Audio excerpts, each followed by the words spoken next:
Hey guys, welcome back to my channel. आज हम central nervous system के बारे में पढ़ेंगे। मैं आप लोगों को याद दिलाती चलूँ कि हमने नर्वस सिस्टम स्टार्ट किया हुआ था। हमने उसका स्ट्रक्चर समझा था और समझा था कि वो कैसे वर्क करता है, उसके फंक्शंस क्या हैं, और फिर हमने उसके जो आगे से फर्दर डिविजन्स हैं उनके बारे में पढ़ा था। और उसमें हमने पढ़ा था कि आपका जो नर्वस सिस्टम है वो फर्दर डिवाइड हो जाता है दो डिविजन्स में, सेंट्रल नर्वस सिस्टम और पेरिफेरल नर्वस सिस्टम में। और फिर central nervous system further divide हो जाता है ब्रेन और स्पाइनल कॉर्ड में। तो आज हम बेसिकली पढ़ रहे हैं सेंट्रल नर्वस सिस्टम। और सेंट्रल नर्वस सिस्टम में ब्रेन और स्पाइनल कॉर्ड दोनों आते हैं, लेकिन हम लोग स्टार्ट करेंगे ब्रेन से। पहले ब्रेन के बारे में पढ़ेंगे, उसके फंक्शंस के बारे में, उसके स्ट्रक्चर्स के बारे में, और फिर हम स्पाइनल कॉर्ड की तरफ चलेंगे। तो फिर शुरू करते हैं आज का lecture with what is the brain. Basically brain जो है ये बहुत ही कॉम्प्लेक्स ऑर्गन है इंसान के बॉडी का, और ये सर्व करता है as a control centre of nervous system. It process information, ये आपके जो बॉडीली फंक्शंस हैं उनको रेगुलेट करता है, ये कंट्रोल करता है आपके थॉट्स को, आपके इमोशंस को, आपकी मेमोरी और कोऑर्डिनेशन, यानी आपकी जो बॉडी की सारी मूवमेंट है वो भी इसके कंट्रोल में होती है।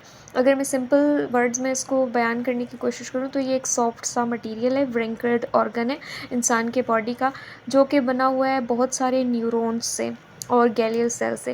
ये रिस्पॉन्सिबल है आपके कॉग्निटिव फंक्शंस के लिए, सेंसरी प्रोसेसिंग के लिए, मोटर कंट्रोल के लिए, और आपके जो ऑटोमेटिक एक्टिविटीज़ होती है ना, लाइक ब्रीथिंग, हार्ट बीट, इनके लिए भी आपका ब्रेन ही रिस्पॉन्सिबल होता है। यानी ब्रेन ऐसा समझे कि इंसान की बॉडी का, पूरी बॉडी का कंट्रोल सेंटर है। अगर ब्रेन ठीक काम कर रहा है तो आपकी पूरी बॉडी ठीक काम कर रही है। अगर ब्रेन काम नहीं कर रहा सही तरह से, या उसमें कोई इशू आ गया, तो आपकी बॉडी पूरी में इशू आ सकता है। यानी इसका हर पार्ट, हर हिस्सा बहुत ही ज़्यादा इंपॉर्टेंट है। हर पार्ट कहीं ना कहीं जाके आपके बॉडीली फंक्शंस को कंट्रोल कर रहा है। तो जो ये ब्रेन है ये हमारी बॉडी का सबसे कॉम्प्लेक्स ऑर्गन है, जो हमारी पूरी बॉडी को क्या कर रहा होता है, कंट्रोल। और इसको हम कंट्रोल रूम भी बोल सकते हैं बॉडी का, क्योंकि बॉडी में होने वाले सारे प्रोसेसेस किसके हाथ में होते हैं, ब्रेन के हाथ में। अच्छा, जो हमारी सेंसरी इन्फॉर्मेशन होती है उसको प्रोसेस भी ब्रेन ही कर रहा होता है। सेंसरी इन्फॉर्मेशन में वो सारी इन्फॉर्मेशन आ जाएगी जो हम पांचों सेंसेस से रिसीव करते हैं। सपोज़ देखना, सुनना, मतलब जिसमें भी हमारा सेंस इन्वॉल्व होगा वो सारी इन्फॉर्मेशन प्रोसेस करेगा ब्रेन। इसके अलावा हमारे जो बॉडीली फंक्शंस होते हैं उनको भी रेगुलेट करना किसका काम है, ब्रेन का। इसके अलावा हमारे इनेबल करता है थॉट्स को, मेमोरी, इमोशंस, डिसीजन मेकिंग। और ये बेसिकली बना होता है बिलियंस ऑफ न्यूरॉन्स से, और ये कम्युनिकेट कर रहा होता है पूरी बॉडी से थ्रू नर्वस सिस्टम।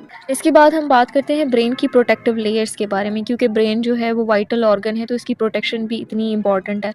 तो ये शुरू हो जाती है स्कल से, यानी क्रेनियम बोन से। ये जो स्कल होती है ये थोड़ी सी हार्ड सी होती है, और इसका जो स्ट्रक्चर होता है थोड़ा सा बोनी स्ट्रक्चर होता है, और ये first line of defence provide कर रही होती है इसको, ब्रेन को। और इसको आप ऐसे सोच सकते हैं कि ये ब्रेन का हेलमेट है जो उसको ना फिजिकल डैमेज से गार्ड कर रहा होता है, यानी बचा रहा होता है।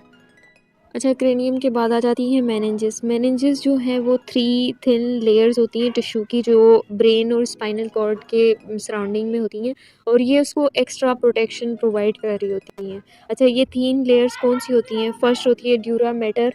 ड्यूरा मैटर जो है वो बहुत ही आउटर लेयर है जो स्कल के साथ होती है, यानी क्रेनियम के साथ होती है, और ये थिक होती है, टफ लेयर है, और ये अटैच होती है स्कल के साथ, और ये प्रोटेक्शन प्रोवाइड कर रही होती है। उसके बाद आ जाता है एराक्नॉइड मैटर, यानी जो ड्यूरा मैटर के बाद होता है, मिडिल लेयर है ये लेयर वेब लाइक स्ट्रक्चर होता है इसका, और ये एक्ट कर रही होती है एज अ कुशन, ठीक है, और ये शॉक को ऑब्जर्व कर रही होती है।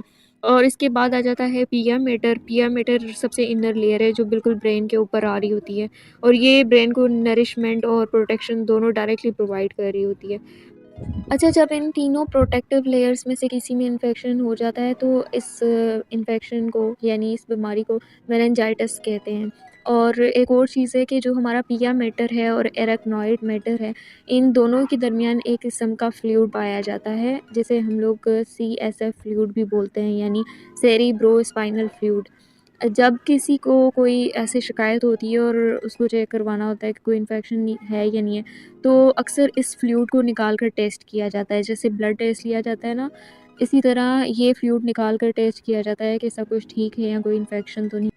तो इन सिंपल वर्ड्स अगर मैं इसको कंक्लूड करूँ तो जो क्रेनियम है ये इसका फिजिकल बैरियर है ना, जो ब्रेन को प्रोटेक्शन प्रोवाइड कर रहा होता है। लेकिन जो मेनिंजेस हैं, यानी ड्यूरा मैटर, एराक्नॉइड मैटर और पिया मैटर, ये एक्ट कर रहे होते हैं as a internal security system, जो ब्रेन को सेफ, स्ट्रॉन्ग और हेल्दी रखते हैं। इसके बाद हम ब्रेन के पार्ट्स के बारे में बात करेंगे। ब्रेन के जो पार्ट्स हैं वो बेसिकली 3 हैं, यानी ब्रेन आगे फर्दर डिवाइड हो जाता है 3 तरह की कैटेगरीज में, फोर ब्रेन, मिड ब्रेन और हाइंड ब्रेन। तो सबसे पहले हम बात करेंगे फोर ब्रेन की। फोर ब्रेन जो है वो ब्रेन का सबसे बड़ा पार्ट है और ये रोल प्ले कर रहा होता है क्रिटिकल और कॉम्प्लेक्स फंक्शंस में, जैसे थिंकिंग हो गया और फीलिंग, बिहेविंग, सब कुछ में। और ये लोकेटेड होता है ब्रेन के बिल्कुल फ्रंट साइड पे। उसके बाद हमारा जो फोर ब्रेन है वो फर्दर डिवाइड हो जाता है सेरिब्रम, लिम्बिक सिस्टम, थैलमस और हाइपोथैलमस में। स्टार्ट करते हैं सेरिब्रम। सेरिब्रम जो है ये लार्जेस्ट सेक्शन ऑफ ब्रेन है। ये लोकेटेड होता है अपर पोर्शन ऑफ ब्रेन में और उन सारे एरियाज़ में जहाँ पे प्रोसेसिंग हो रही होती है थॉट्स की, जजमेंट की, memory, problem solving, language and imagination. अच्छा, इसी सेरिब्रम के सराउंडिंग में एक सुपरफिशियल लेयर होती है ग्रे मैटर की, उसको हम कहते हैं सेरिब्रल कॉर्टेक्स। अच्छा, ये थिक होती है, 2 to 4 मिलीमीटर तक थिक होती है और इसमें बहुत ज़्यादा बिलियंस ऑफ न्यूरॉन्स होते हैं। अच्छा, जब एम्ब्रियोनिक डेवलपमेंट हो रही होती है, जब ब्रेन खुद को बहुत रैपिडली इंक्रीज़ कर रहा होता है, तब जब ये ग्रे मैटर है ये खुद को ज़्यादा इनलार्ज कर लेता है एज़ कम्पेयर टू जो डीपर वाइट मैटर है, जिसके रिज़ल्ट में जो कॉर्टिकल रीजन्स हैं ये खुद को रोल और फोल्ड कर लेते हैं। फिर जो ये सेरिब्रम है ये सब डिवाइडेड हो जाता है left and right both hemisphere में। जो राइट हेमिस्फीयर है वो राइट साइड ऑफ बॉडी को वो कंट्रोल कर रहा होता है और जो लेफ़्ट साइड ऑफ हेमिस्फीयर है ये लेफ़्ट साइड ऑफ बॉडी को कंट्रोल कर रहा होता है। और ये दोनों जो हेमिस्फीयर हैं ये कनेक्टेड होते हैं ब्रिज ऑफ नर्व फाइबर से और ये रिलाई कर रहे होते हैं इन्फॉर्मेशन बिटवीन टू हेमिस्फीयर, जिसको हम कह देते हैं कॉर्पस कोलोसम। इसके बाद आ जाते हैं लोब्स। सेरिब्रम के 4 तरह के लॉब्स होते हैं, frontal lobe, parental lobe, occipital lobe and temporal lobe. जो फ्रंटल लोब है ये इंटीरियर पोस्चर ऑफ सेरिब्रम है जो अंडर फोर हेड है और इसका जो फंक्शन है ये पर्सनैलिटी को, मोटर फंक्शंस को और स्पीच को कंट्रोल कर रहा होता है, जैसे रीजनिंग, प्लानिंग और कुछ part of speech, movement, emotions, problem solving. और इसीलिए इसको ना मोटर कॉर्टेक्स भी बोला जाता है। इसके बाद आ जाता है पेरेंटल लोब। ये सुपीरियर पोर्शन ऑफ सेरिब्रम है, यानी टॉप ऑफ हेड। ये रिसीव करता है फिर इंटरप्रेट करता है नर्व इम्पल्सेस को फ्रॉम सेंसरी रिसेप्टर्स और इंटरप्रेट करता है लैंग्वेज और रिसीव करता है सेंसरी इनपुट को फ्रॉम स्किन, टच का, प्रेशर का, टेम्परेचर का और पेन का, और इसको हम कह देते हैं सेंसरी कॉर्टेक्स। उसके बाद आ जाता है ऑसिपिटल लोब। ये most posterior portion of cerebrum में आ जाता है, बैक ऑफ हेड, और ये रिसीव करता है इनपुट फ्रॉम आइज़ और कंट्रोल करता है विजन को, तो इसको हम विजुअल कॉर्टेक्स कह देते हैं अदर वर्ड्स में। इसके बाद आ जाता है टेम्पोरल लोब। ये लेफ़्ट और राइट लेंट्रल पोर्शन ऑफ सेरिब्रम में आ जाता है, यानी on side of for your head above your ears. फिर आ जाता है टेम्पोरल लोब। अच्छा, टेम्पोरल लोब जो है ये लेफ़्ट और राइट लेंट्रल पोजीशन ऑफ सेरिब्रम में आ जाता है, यानी on the sides of your head above your ears, और ये कंट्रोल कर रहा होता है आपकी हेयरिंग को, आपकी स्मेल के सेंस को, इसीलिए इसको ऑडिटरी कॉर्टेक्स बोलते हैं अदर वर्ड्स में।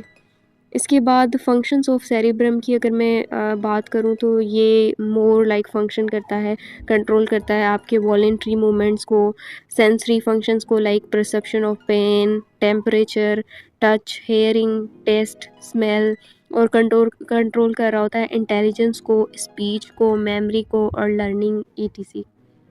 उसके बाद आ जाता है थैलमस। थैलमस जो है इसका मतलब बनता है इनर रूम, ग्रीक वर्ड है जिसका मतलब बनता है इनर रूम। और इसे इनर रूम क्यों कहते हैं? Because it sets deep into the brain at the top of the brain steam, और ये इम्पोर्टेंट रिलाई स्टेशन है for incoming sensory nerves from peripheral और स्पाइनल कॉर्ड।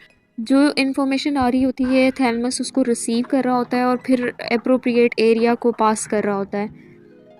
इसके अलावा इसका एक और काम होता है कि ये रोल प्ले करता है रेगुलेटिंग स्लीप, अलर्टनेस और कॉन्शियसनेस।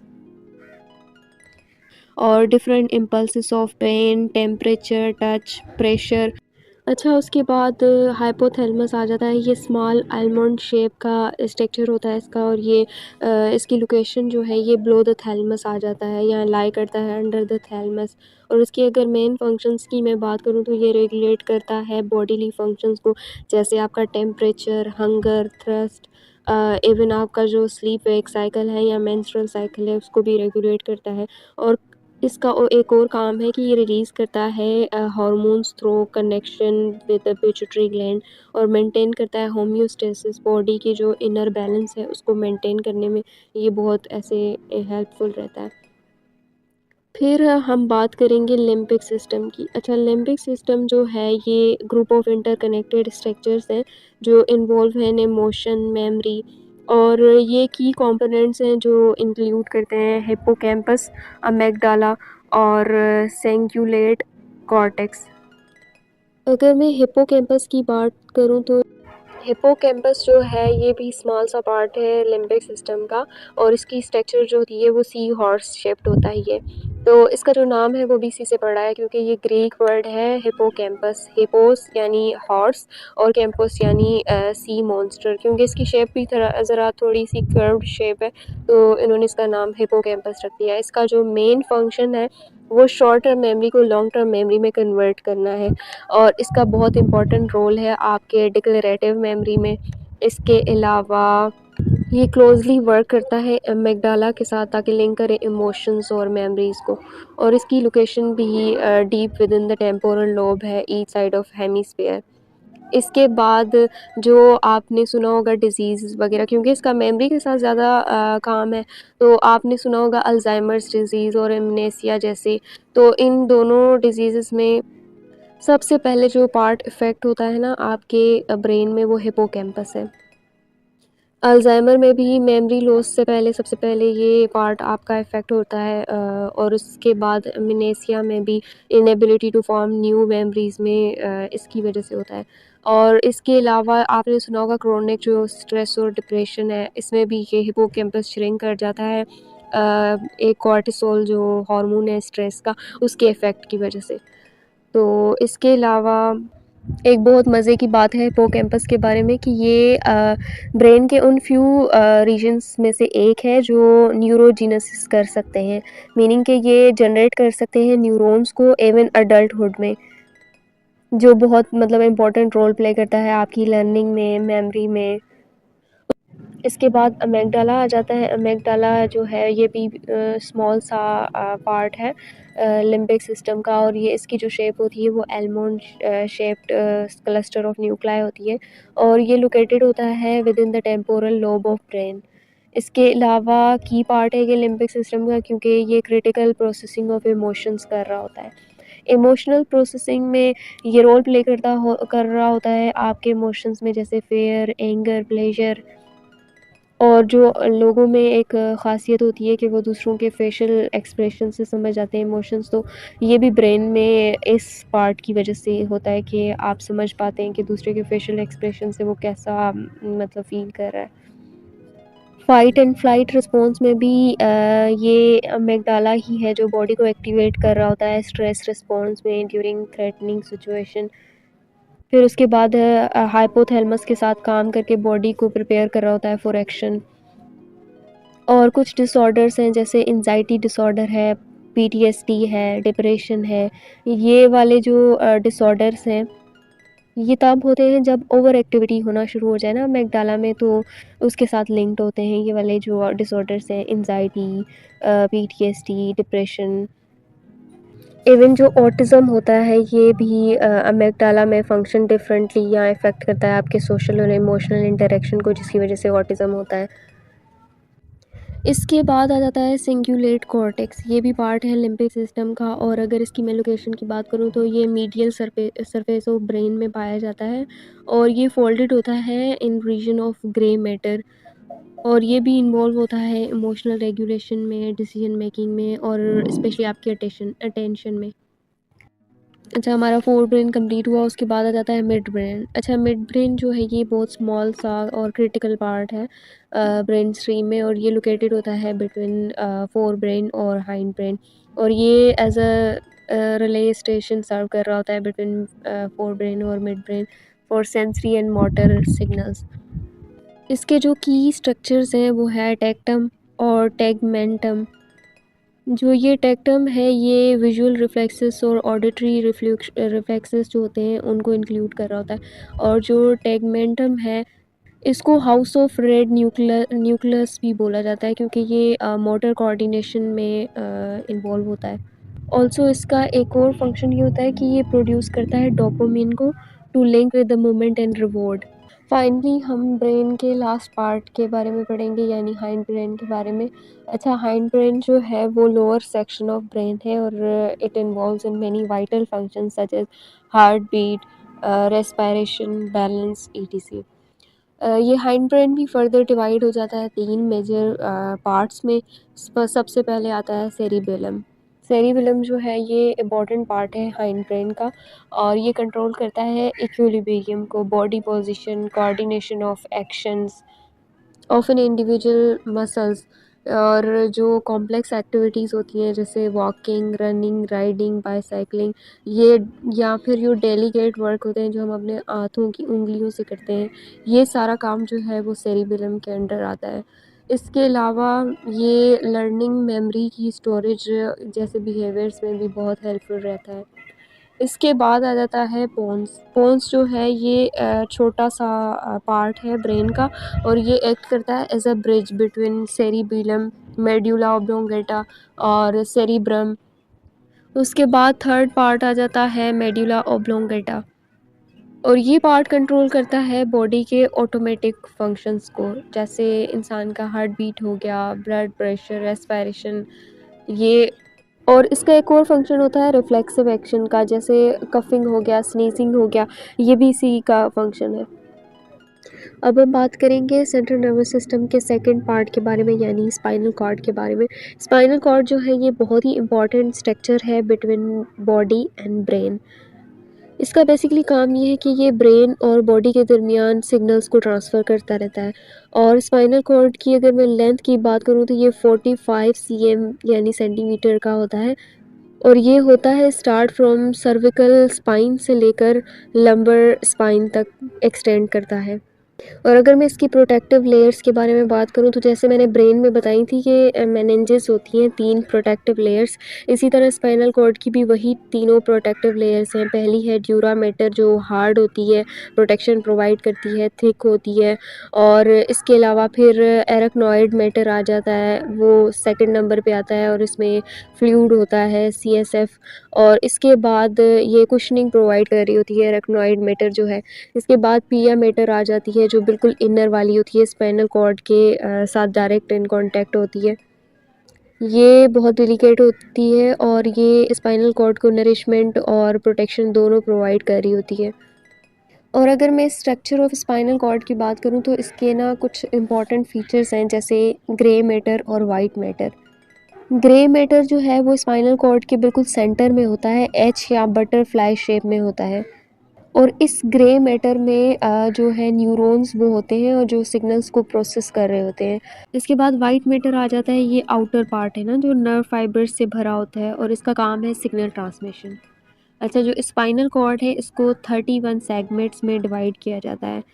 8 सर्विकल नेक, उसके बाद 12 थोरैक्सिक जो आपकी अपर बैक है, उसके बाद 5 लंबर लोअर बैक तक, फिर 5 सैक्रल पेल्विक रीजन, और एक कॉकीजेल टेलबोन।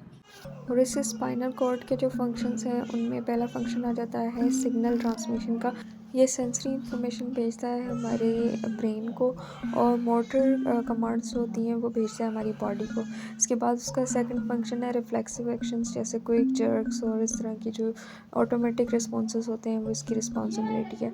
उसके बाद कोऑर्डिनेशन भी इसी का वर्क है, जिसमें ये हमारे ब्रेन के साथ काम करता है और पूरी बॉडी के मूवमेंट्स को, फंक्शंस को कंट्रोल करता है।